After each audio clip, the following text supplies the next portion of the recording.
नमस्कार सर्वांना. आजच्या मानसिक आरोग्याच्या सत्रामध्ये आपलं सर्वांचं स्वागत आहे.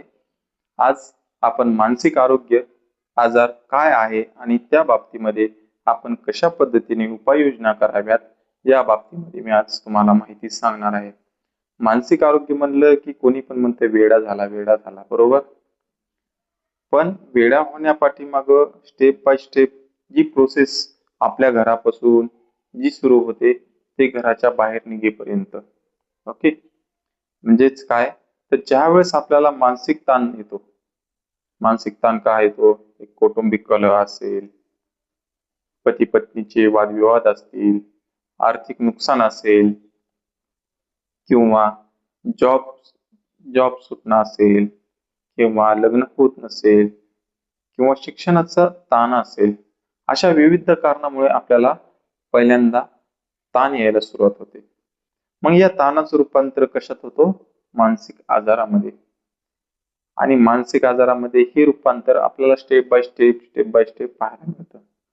पण पहिल्या वेळेस ज्या वेळेस आपल्याला ताण येतो व तो ताण आपल्याला सकारात्मक पद्धतीने सोडवण्याच्या दृष्टीने मार्ग शोधायचा असतो, परंतु आपण काय करतो, त्याच्यापासून दूर पळण्याचा प्रयत्न करत असतो.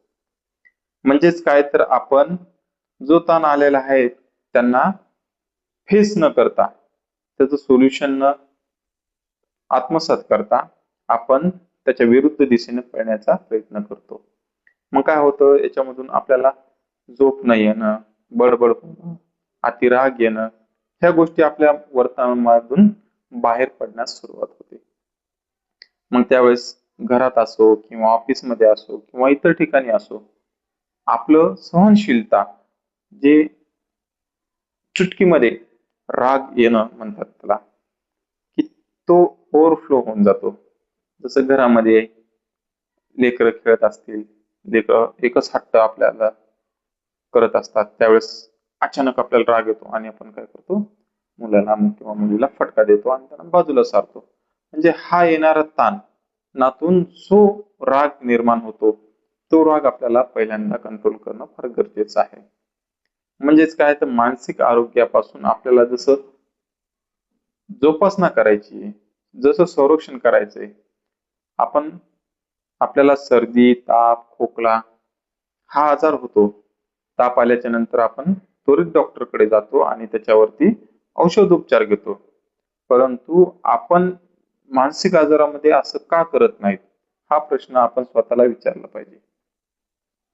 म्हणजेच काय, तर आपण मानसिक आजाराबद्दल अविश्वास किंवा अंधश्रद्धा बाळगतो का? जर बाळगत असाल तर हे फार चुकीचं आहे.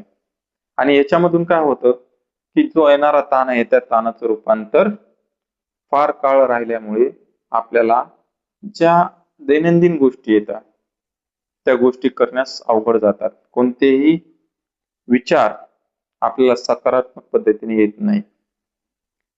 सकाळी उठल्याच्या नंतर नुसती चिडचिड, उदासीनता वाटणं, हे का होतं, तर हे अतिताणाचं रूपांतर मानसिक आजाराकडे नेण्याचा आपण प्रयत्न करत असतो. पण आपण ह्या मानसिक आजाराला योग्य वेळी जर रोखलं गेलं तर सर्दी, ताप, पडसं, खोकला असे आजार लगेच औषधोपचार घेतल्याच्या नंतर राहू शकतात. तसंच मानसिक आजारामध्ये पहिल्यांदा आपल्याला योग्य उपचार व समुपदेशनाने हे आजाराला आपल्याला कंट्रोल करता येते. बऱ्याच ठिकाणी आपण पाहतो की अंधश्रद्धा मानसिक आजाराला काय अंधश्रद्धा मानली जातो. जसं की तिथे घेऊन गेल्याच्या नंतर त्यांना साखळीनं बांधून ठेवणं, लिंबू उतरवणं, किंवा त्याचे असे अघोरी प्रकार बरेचसे असतात, ते करण्याचा प्रयत्न करतो. परंतु याच्यातून काय निष्पन्न होत नाही, याच्यातून काही समाधान होत नाही. उलट त्या रुग्णाची जी आजाराची कंडिशन आहे ती आणखीन तीव्र होते व तीव्र झाल्याच्या नंतर तो व्यक्ती, तो रुग्ण हा आटोक्याच्या बाहेर गेलेला असतो. म्हणजे आपल्याला ज्या मानसिक आजारामध्ये त्याला योग्य उपचार देऊन लवकरात लवकर त्याला डायग्नोसिस करून त्यांना उपचारावर आणून बरे करण्यासाठी जी मदत व्हायला पाहिजे अति तात्काळ, ती मदत होत नाही. व कालांतराने आपल्याला रस्त्यावरती चालणारी जी लोक दिसतात ती वेडसर लोक ती आपल्याला ह्या कंडिशन मधून गेलेली असतात. म्हणून प्रथमतः आपल्याला कोणत्याही मानसिक आजाराविषयी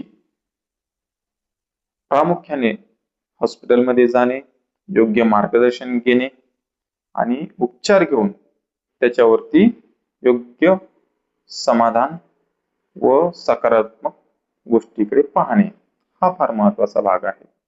आपण पाहतो की प्रत्येक जिल्ह्यामध्ये सरकारी हॉस्पिटल हे निर्माण झालेले आहे आणि तिथे मानसिक आजाराविषयी जनजागृती करण्यासाठी समुपदेशक, सायकोलॉजिस्ट, स्टाफ नर्स व सायकॅट्रिक हे उपचारासाठी तिथे अवेलेबल असतात व योग्य निदान करून तुम्हाला औषध उपचार पण सुरू झाले तर तुम्हाला या मानसिक आजारातून बरे होण्यासाठी तात्काळ मदत होऊ शकते. तसेच टेलिमानस हेल्पलाईन नंबर आहे 14416. ही 14416 काय आहे तर याच्यातून आपल्याला मानसिक आजाराविषयी समुपदेशन केले जातं. 24 तास समुपदेशन केले जातं. याच्यामध्ये काय असतं की बाबा कोणाला वाटत असेल की मला हॉस्पिटलपर्यंत न जाता मला फोनवरती समाधान किंवा समुपदेशन पाहिजे आहे तर हे 14416 टोल फ्री क्रमांक आहे. याच्यावर योग्य मार्गदर्शन व समुपदेशन केले जातं व आपली जी समस्या आहे ती समस्या गोपनीयता ठेवून तुम्हाला योग्य मार्गदर्शन व उपचाराची माहितीही या ठिकाणी दिली जाते. तर आजच आपण मानसिक आरोग्य केंद्राशी संपर्क करा व आपल्या मानसिक आरोग्याच्या समस्या ज्या काही असतील त्या सोडवण्यासाठी आमच्याशी मदत घेऊ शकता व आपले जीवन सुखकर करू शकता व समाधानी राहून आनंदी जीवन व्यक्त करू शकता. धन्यवाद.